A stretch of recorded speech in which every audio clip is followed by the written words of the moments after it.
Good morning student. देखिए 11th class physics के अंदर लास्ट क्लास में हमने फंडामेंटल यूनिट, उसके अलावा ड्राइव्ड यूनिट के बारे में हमने डिस्कस किया था। और इसके अलावा हमने ये भी डिस्कस किया था कि देयर आर 7 फंडामेंटल यूनिट।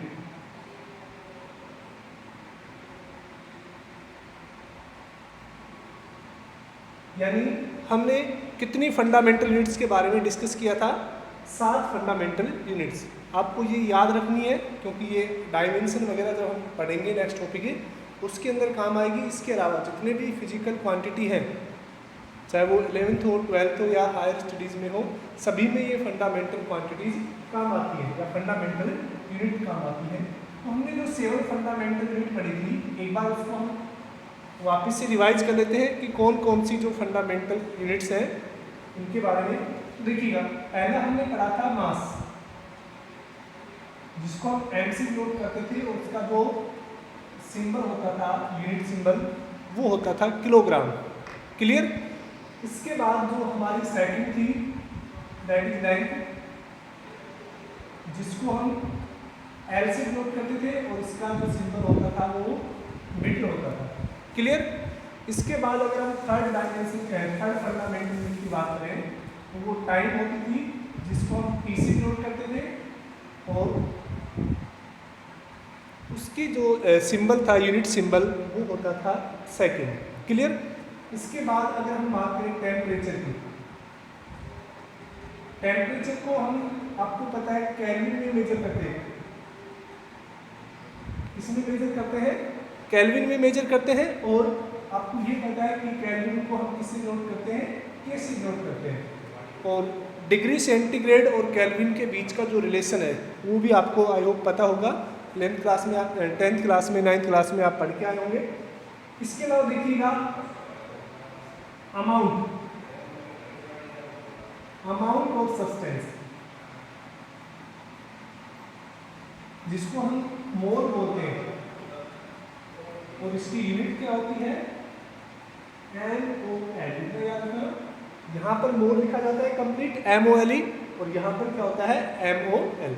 तो ये अमाउंट ऑफ सब्सटेंस यानी किसी भी पदार्थ की जो मात्रा होती है उसको हम किससे लिखते हैं? मोल के अंदर। इसके अलावा जो नेक्स्ट था ल्यूमिनस इंटेंसिटी या इलेक्ट्रिक करंट ले लेते हैं पहले। करंट को आपको पता है बच्चों, उसकी यूनिट क्या होती है? एम्पियर। वैसे करंट को आई से लिखा जाता है, ठीक है ना, और इसको हम यूनिट जो सिंबल होता है वो क्या होता है? एम्पियर होता है, ठीक है ना। टेम्परेचर को डिग्री केल्विन के अंदर भी लिखा जाता है। इसके अलावा जो लास्ट था वो ल्यूमिनस इंटेंसिटी।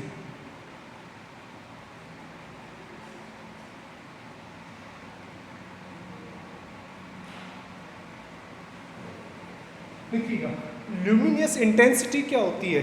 किसी भी जो, जैसे कोई भी लाइट सोर्स है, उसकी जो ब्राइटनेस है, ठीक है ना, जो उससे लाइट निकल रही है, प्रकाश निकल रहा है, उसकी जो इंटेंसिटी है, तीव्रता है, उसको हम किससे मेजर करते हैं?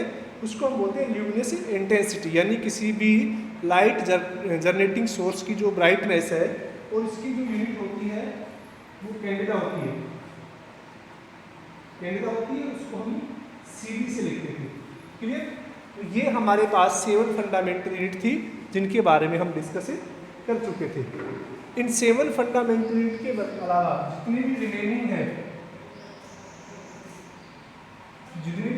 है वो सारी क्या कहलाती थी? ड्राइव्ड यूनिट कहलाती थी या ड्राइव्ड क्वांटिटी भी बोलते हैं इनको। यानी इन 7 फंडामेंटल यूनिट के अलावा जितनी भी रिमेनिंग फिजिकल यूनिट बची है उनको हम क्या बोलते थे? Derived unit. यानी वो फंडामेंटल यूनिट से बनी होती थी। इसके अलावा हमने 2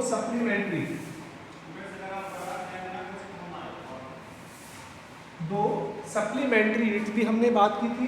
एक था रेडियन और एक था स्टेरेडियन। रेडियन को हम RAD से लिखते थे और स्टेरेडियन को हम SR से लिखते थे, ठीक है। तो ये थी आपके पास कल की क्लास का थोड़ा ओवरव्यू जो हमने पढ़ा था, ठीक है। आज की जो क्लास है वो काफ़ी इम्पोर्टेंट है, उसका नाम है डायमेंशन। यानी जो आज की टॉपिक है उसके अंदर हम डायमेंशन के बारे में स्टडी करेंगे और आप देखेंगे कि जो डायमेंशन है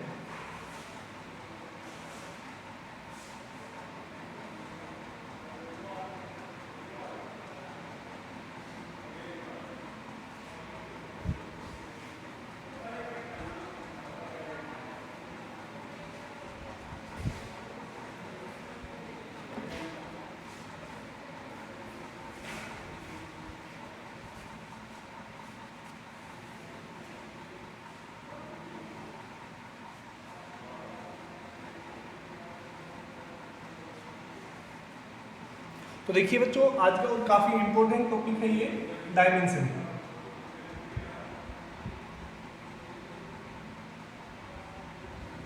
यानी जो भी डायमेंशन है वो एक्चुअल में किसी भी फिजिकल क्वांटिटी की एक्सपोनेंट की फॉर्म में क्या है, रिप्रेजेंटेशन है। यानी उसको हम किसकी फॉर्म में रिप्रेजेंट करते हैं, एक्सपोनेंट की फॉर्म में।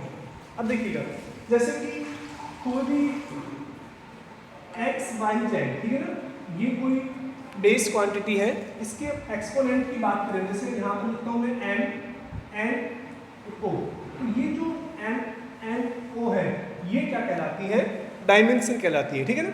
यानी डायमेंशन की बात करें तो डायमेंशन एक्चुअल में पावर होती है, ठीक है ना, मैथमेटिकल नंबर होते हैं जो किसी भी बेस क्वांटिटी की पावर होती हैं, ठीक है ना। आप इस कंप्लीट को डायमेंशन नहीं बोलेंगे, डायमेंशन जो किसी भी बेस क्वांटिटी की जो पावर होती है, एक्सपोनेंट होते हैं, उनको हम डायमेंशन बोलते हैं। Clear.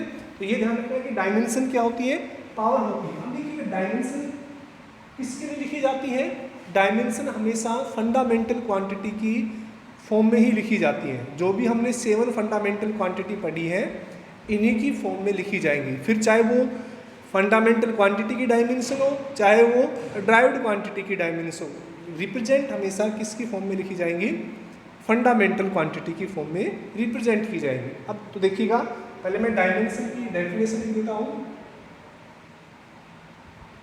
It is exponent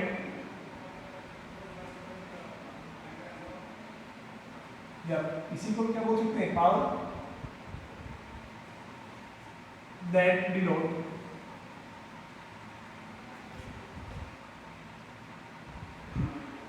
on the base of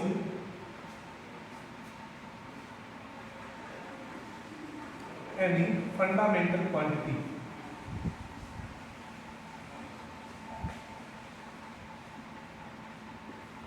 तो यानी जो डायमेंशन है वो हमेशा किसी भी फंडामेंटल क्वांटिटी की एक्सपोनेंट होती है, ठीक है।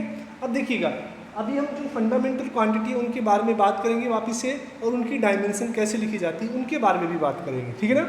अब देखिएगा, इसमें सिंपल सा एग्जांपल ले रहा हूँ कि वेलोसिटी। बच्चों वेलोसिटी की अगर हम बात करें फॉर्मूला, वेलोसिटी कितना होता है, डिस्प्लेसमेंट अपॉन टाइम। वेलोसिटी क्या होती है, डिस्प्लेसमेंट अपॉन टाइम। ये इसका क्या होता है, एक फॉर्मूला होता है। अब देखिएगा, हम इसको डायमेंशन की फॉर्म में लिख रहे हैं, ठीक है ना। तो देखिएगा, आप हमेशा पहली चीज क्या याद रखेंगे, जो अभी हम लिखवाएंगे कि डायमेंशन को लिखने के कुछ नियम होते हैं, वो क्या क्या होते हैं उनके बारे में बात करेंगे।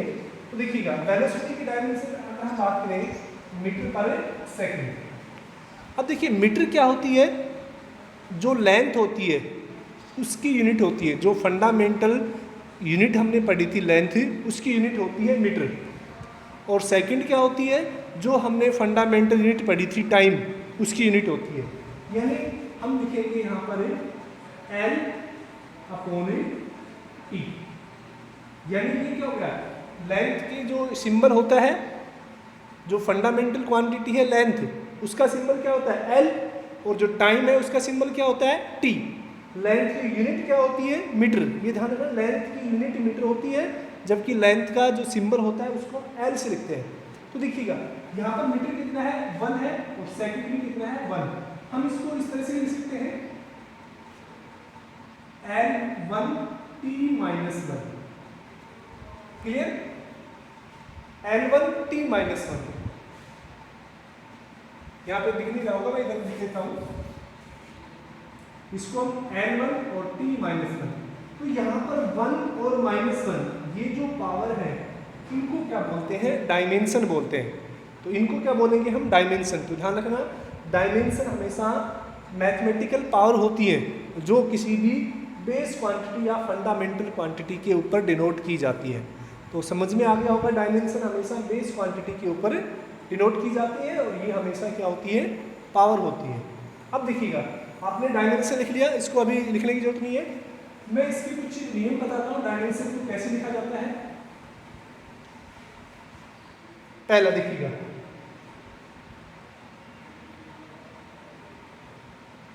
डायमेंशन ऑलवेज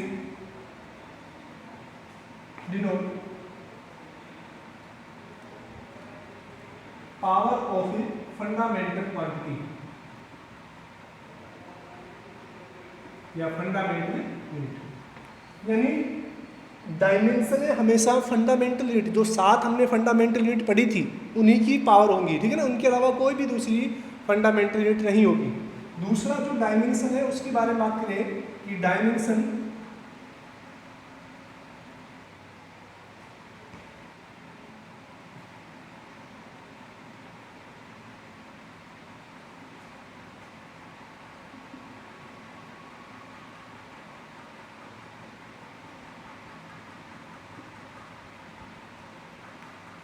जो डायमेंशन फॉर्मूला होता है वो हमेशा स्क्वायर ब्रैकेट में रिप्रेजेंट किया जाता है। यानी ये जो स्क्वायर ब्रैकेट होते हैं ना, इसके अंदर लिखा जाता है। जो भी आप लिखेंगे स्क्वायर ब्रैकेट के अंदर लिखेंगे, जो करली ब्रैकेट्स है या स्मॉल ब्रैकेट है उसके अंदर आप नहीं लिखेंगे। तो ये कुछ 2 नियम होते हैं जो डायमेंशन के होते हैं, आप इसको स्क्रीनशॉट ले लीजिएगा जल्दी से। तो ये डायमेंशन समझिए, डायमेंशन केवल और केवल क्या होती है, मैथमेटिकल पावर होती है, ठीक है। अब देखिए नेक्स्ट हम बात करेंगे डायमेंशन फॉर्मूला। नेक्स्ट टॉपिक क्या है,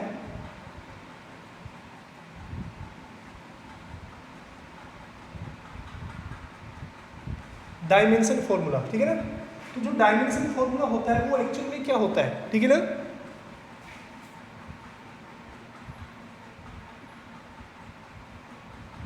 representation of dimension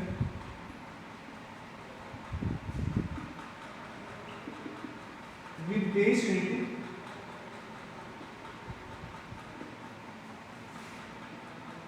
in square brackets known as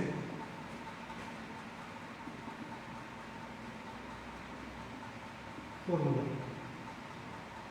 यानी किसी भी डायमेंशन को एक तो क्या होना चाहिए, बेस यूनिट को बेस यूनिट के साथ स्क्वायर ब्रैकेट में जब रिप्रेजेंट कर देते हैं, जैसे कि हम वेलोसिटी को किस तरह लिखेंगे, L1 और T-1, ये क्या कहेगा, ये कहलाता है dimension formula. Clear. Dimension formula क्या होता है कि बेस यूनिट को पावर के फॉर्म में या डायमेंशन को बेस यूनिट के साथ स्क्वायर ब्रैकेट में जब हम लिखेंगे उसको हम बोलेंगे डायमेंशन फॉर्मूला। तीसरा हम बात करते हैं कि dimension equation.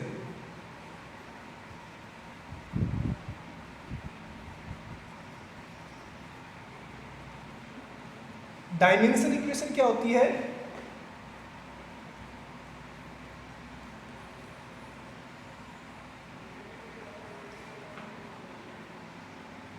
Representation of A dimension formula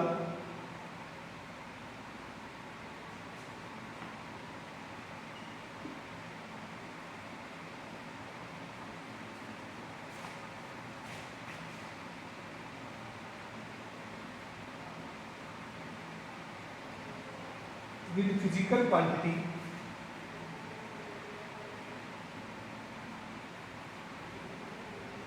known as